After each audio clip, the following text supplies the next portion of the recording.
meron po akong aneurysm sa legs na hindi ako makalakad. Mga 15 days na hindi ako makalakad. And it so happens si Mentor Marie Chris sa Florida, nagpunta dito sa Chicago. Nung dumating siya, nakita niya akong hindi ako makatayo. So, pinilit niya akong uminom ng barley. Nagkanaw siya ng barley. So, that was early morning, bago kami nag-breakfast. So, uminom ako. Then, lunchtime, we prepare, si Rolly, yung aking asawa na siya talaga ang highlight. Kasi, matindi ang kaso niya, liver, stage 4 liver cancer. Ruptured pa, nag-rupture ang kanyang liver. Then congested heart failure, 25% na lang ang nagfa-function. Pero dahil sa experience ko na nakita ko na ako'y gumaling at walang surgery nangyari sa akin at ako'y nakalakad. So now here he is. Nung time na nag-cardiac arrest siya, patay siya ng 35 minutes, November 5, 2021. Time ng COVID yun. Kaya hindi ako makapunta sa hospital. I cannot even see him. So, ito ang coma siya for 21 days. Intubated. So, ang declaration sa hospital is no more chance to survive. Kung titingnan ninyo ang result ng ano niya, ng discharge, nakalagay dyan, cardiac arrest. So, cardiac arrest patient siya. So, admission condition was very poor. Kahit nung discharge siya, he was still in the critical condition. Pero hindi, gusto nilang ilagay siya sa hospice facility. Hindi po ako pumayag. Sinabi ko kung i-hospice ang asawa ko, he must be hospice at home. So kung tingnan ninyo ang disposition, it's already hospice at home. So, titingnan ninyo ang discharge exam, nilagay na nila expired. Kasi nung paglabas niya, expected na 7 days na lang ang buhay niya. Okay, so, umuwi siya sa bahay as hospice. At pagdating niya sa bahay, do you still have the slide? Do you still have the picture nung Mens Rene? Ayan yung Love, salamat kay Lord. Yeah, salamat kay yun Lord. yung time na salamat kay na Lord. tinawag nila ako to sign Amen, the Panginoon. waiver kasi sabi Salamat nila sa iyo, nabubuhay na lang daw sa Panginoon. machine. Gagaling So, ka nung na, love. Gagaling pasok ka na. ready Amen. na yung papel na aking waiver na Amen. pirmahan ko. Nanghingi ako ng time to pray. Salamat, Lord, sa So kaligtasan actually, ni I Rolly. prayed for him. Then dumilat siya. Buong church na Kasi kung titingnan niya, dumilat ang kanyang mata. That was the first time na nakita nila na Salamat sa naging Panginoon, active love. siya. Love, narinig mo ako, no? Narinig. Mentor Rene, can you show the time when umuwi siya sa Love, salamat sa Panginoon, Lord. nung umuwi siya, ito yung ano niya, anong tawag nito? Ito yung bed sore niya, no? Nung umuwi siya, that's the time nakita kong may bed sore siya. Nagulat ako. At during those time na umuwi siya, ang instruction is no more food intake. Wala nang pagkain na ibibigay. Pero hindi ako pumayag actually kasi G-tube naman siya. Nag-administer ako talaga ng insure complete sa kanya. Then, ang ginawa ko, kasi ang instruction is morphine every 4 hours. Hindi ko siya binigyan ng morphine. Instead of morphine, binigyan ko siya ng barley. Barley every 4 hours, round the clock. So, nagtiyaga talaga ako until nakita ko na, kasi wala na siyang resetang gamot dahil hospice nga, no? Ang reseta lang is yun lang, wala nga reseta, dinala lang nila yung morphine dito at dinala lang nila ang lorazepam. Kung hindi daw makatulog, bigyan ng lorazepam. Yun lang ang binigay nila, wala nang iba. Pero ako na ang nag-administer sa pagkain niya, which is Ensure Complete ang binigay ko, and barley every 4 hours. Yun lang ang iniinom niya at walang gamot. Hindi rin sila nagbigay ng gamot para sa bedsore kasi nga 7 days na nga yung pagdating-dating niya dito, in a few minutes dumating yung nurse. Pinapipili na ako ng funeraria. Hindi ko kaya, sinabi ko no. I'm not gonna pick anything. Bigyan niyo ako ng a little time. Sabi, no, Lina, do you know that your husband the prognosis is already 7 days? He will, positive nilang sinasabing mawawala na siya in 7 days. Sinabi ko, let's see. So, ang nangyari, binigyan ko ng barley continuous yan hanggang unti-unti ay dinischarge na siya ng hospice kasi ang hospice kasi is only 90 days. So, 3 months lang ang hospice. Pag buhay pa ang pasyente, talagang bibitawan nila. So, binitawan na siya. We will discharge him because he's getting well. Sabi ko, yes, exactly. Kasi kung wala na yung hospice, then pwede na akong kumuha ng another doctor para sa kanya, para mag-order ng therapy sa kanya. Pero pinalampas ko muna ang months and months na nakabarley siya. Okay? Ah, ang totoo, pag umorder ako noon ng barley is 400 ng 400 boxes. So, marami ako talagang boxes ng barley. Abundant ako ng barley. So, barley lang siya kung titingnan ninyo. So, ito na siya in the stage of recovery. Ito na siya, sinabi niya. Ito na raw siya, si Rolly. Wave your hands, Rolly. Okay. Nagwe-wave. Makikita ba siya? Okay. Ngayon, continuous ang barley niya. Alam ba ninyo, wala na siyang cancer? Ang liver enzyme is perfect. At ang kanyang heart is, well, perfectly functioning. Okay, so dyan pa lang, ito na siya. Kung makita ninyo siya,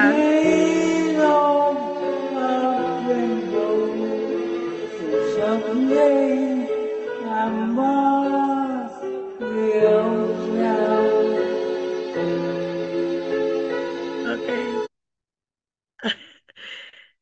All right. Oh, praise God. Ang dami palang picture dyan. Okay, no. So, ito naman yung bata. Okay, kung titingnan ninyo, wala na rin pag-asa itong bata. Ano siya, Fair Robin ang case ng bata, walang ngalangalayan. So, ang ilong, ang bibig is open. So, mahirap mabuhay yung ganoong klase. Pero ang ginawa ko, sinabi ko, kasi pamangkin ko yung, actually, anak ko na rin siya, ang nanay nito. So, sabi niya, Mami, anong gagawin ko? Ilabas ang bata sa ospital. Parang takot na takot talaga sila. Huwag kayong matakot. Magbabarley ang bata. Kasi hindi nga pwedeng magbabarley ang bata kung anybody that is still in the hospital cannot take barley kasi bawal talaga yan sa ospital. So nilabas namin ang bata at sinimulang bigyan ng barley. Okay? So, Barley baby ito eh. Ngayon, pakita na ninyo yung latest. Ito siya. Thanks God, thanks Vince Rene. Good, you did it right. Okay, ang ngayon, present time.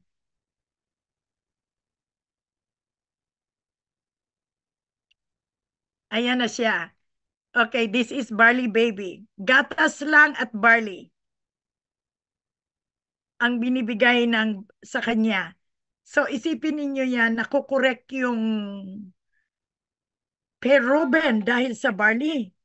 So maraming magagawa talaga ang barley. Hindi lang pala pumapatay ng cancer, pumapatay ng infection.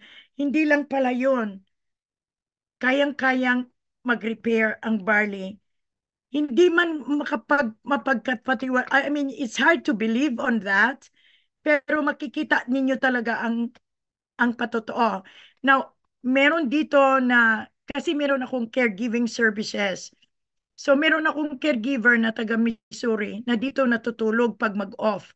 Sinabi niya sa akin, ate, kawawa si Tess kasi nagkikimo yon for 3 years, cancer sa breast. Sabi niya, kawawa daw si Tess, nagpapaalam na kasi tinaningan na ng 6 months to live. The longest days for her to live is 6 months. Alam nyo, wala siyang pambiling barley kasi divorce siya, wala siyang trabaho kasi dahil nga sa cancer sa suso niya, pabalik-balik siya sa ospital. May SSI man siya, it's only 700 talaga yun every month. Yun yung aid ng government. So sinabi niya, imposibleng makabili siya ng barley.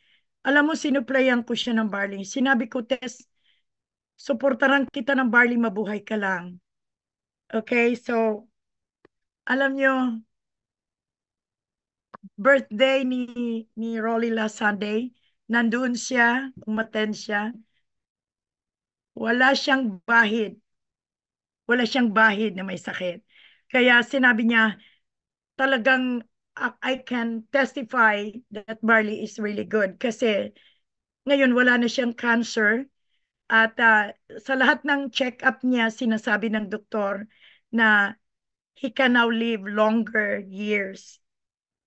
Sabi niya, I can live longer years. Sabi niya nung Sunday. So sinabi ko sa kanya, Tess, thanks God. Pero alam niyo, ginawa ko, sinuplayan ko siya ng barley for how many months? 10 boxes every week. Kasi matindi na eh. Kaya kailangan uminom siya ng marami talaga. So maraming iniinom siya ng barley. Sinabi ko sa kanya, gawin mo ng every 4 hours round the clock until you'll be out of cancer. So now, meron din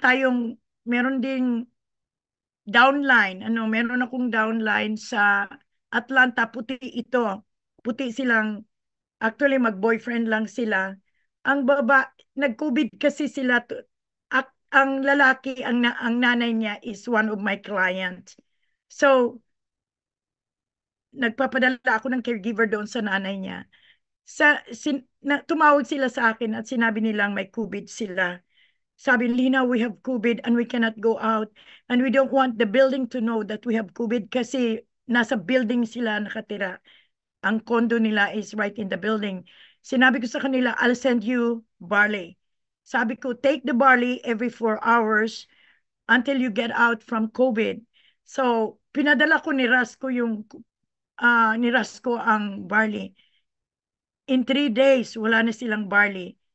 Wala na silang COVID. Okay? I sent them 30 boxes.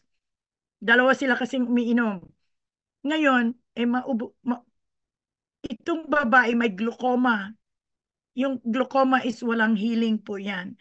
Pag may glaucoma ang isang tao, that the patient is leading to legally blind. So, ang size ng glaucoma niya sa right eyes is already 19. Ang sa kabila is 11. So, ang babae is in the process na maging blind. Pero, not knowing, umiinom sila ng barley dahil sa COVID, okay? Nung nagpa-check up na siya, nagulat yung eye doctor niya, dahil sinabi ng doktor, the size 19 of glaucoma went down to 11. Yung 11, wala na raw glaucoma. So, ang ginawa nila, ayaw na nilang mawalan sila ng barley. Nag-sign up sila, Jade. Okay? They're one of my downline, Jade. Eh, ako naman, lahat ng downline ko dito, they're all Jade. Wala akong gold, wala akong silver, kasi hindi ako marunong mag-offer doon. Ang ino-offer ko kung ano yung hawak ko.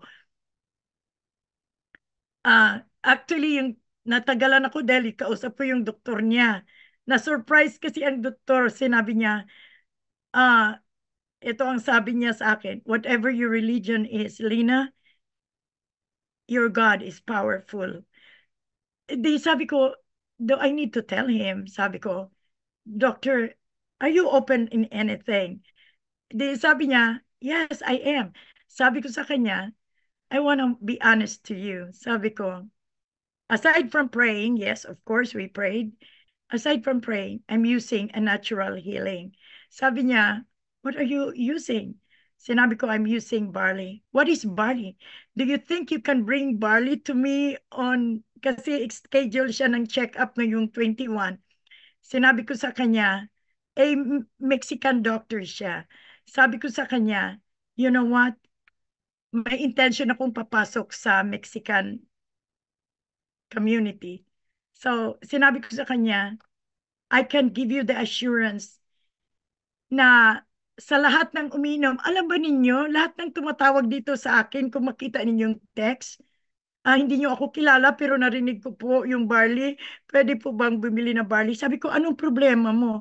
Wala naman, gusto ko lang mag-maintain. Sa sunod ka na lang. Hindi ko bibigyan. Ang binibigyan ko, pag sinabi nilang may cancer ako, asan ka nakatira? Dadalhan ko talaga, I will drive. Sabi niya, nakakahiya po sa inyo. Don't worry. Kasi gusto ko talagang maputol na yung cancer na yan. Sabi ko, nahihiya sa akin, huwag kang mag-alala. Ano ho, magsusubok pa lang ho ako, o-order ako ng 4. Kahit 4 ang order mo, ihahatid ko kahit saan ka. Kasi cancer case. Basta cancer case, mabilis akong pupuntahan at bibigyan ko talaga ng barley. Pero kung maintenance lang, dito nga sa church, ate, pwede bang makabili ng barley sa'yo? Bakit? Anong nararamdaman mo? Wala lang naman ho. Gusto ko lang maintenance. Naririnig ko kasi magaling at nagpapalakas. Sabi ko, wala akong available para sa walang mga sakit. Kasi 200 boxes lang ang dumating sa akin last Monday. I'll tell you, 30 boxes na lang ako ngayon. And I don't wanna release that anymore kasi kami malakas kaming magbarley eh. Bukod sa nagpapaganda, 73 years old na ako, I'll be 74 this year. Bukod sa nagpapabata, nagpapaganda ng kutis, wala akong makeup, sabihin ko sa inyo, wala nga akong hilamos pa since umaga hanggang ngayon.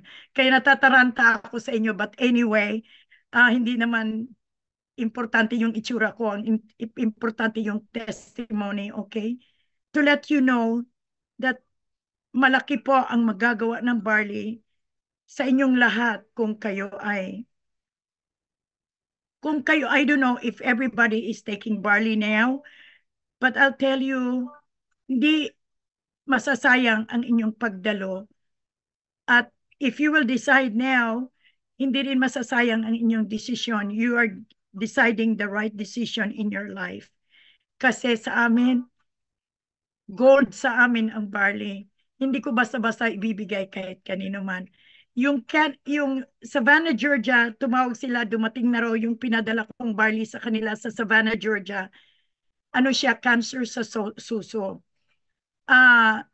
Nagpakimo man siya, no? Hindi ko siya ma-hold magpakimo. Sabi ko, go ahead kung magpakimo ka. Hindi ako usually nagbibigay pag nagpapakimo kasi hindi mo ma-identify kung alin ang nagpapagaling. Kaya lang, ang sabi niya, hindi niya naranasan yung sinabi ng doktor, yung hirap ng katawan sa mga nagkikimo. Kasi pag nagkikimo ka, talagang mahihirapan yung katawan. Meron kasing side effect yung chemo na papasok sa inyong katawan.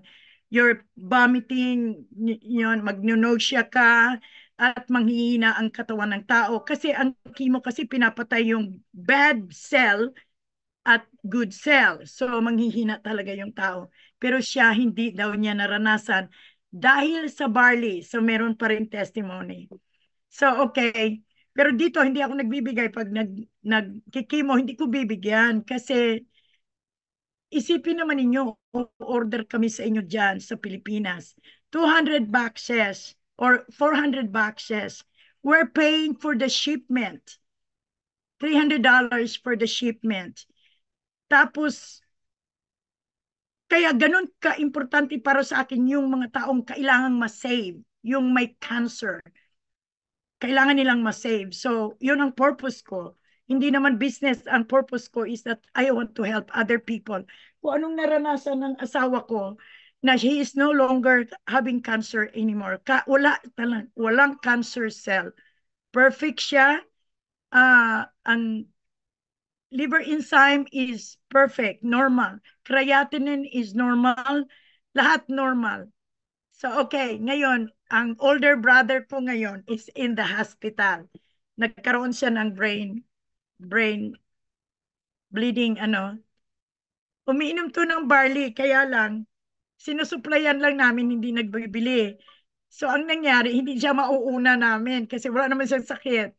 So, sino, be, wala na akong barley, be. Sasabihin naman ng aking manugang, Mami, almost 200,000 na ang nainom ni Daddy Lu, ni Tito Eddie ng barley kasi nagsinusuplayan lang libre, no? Di, hindi nakakuha ng barley, so hindi nabigyan ng barley. Tumaas yung blood pressure niya, siguro sa worries niya, natumba, nagkaroon ng bleed sa utak. Ngayon, nasa Seliman Medical Center sila. I discuss it with the doctor. Sinabi ko, I will feel comfortable kung papayag kayo na mag-administer kami ng barley sa kanya through NGT. NGT sa Ilongge, dito ang hindi pumayag ang Seliman Medical Center. So we decided to move him to the provincial hospital.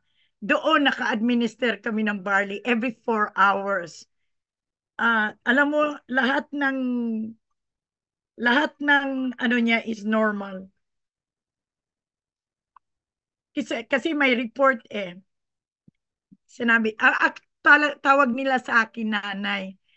Nay, yun yung one of the Christian worker na said, ang BP po ni Manong is 130/70, which is normal level.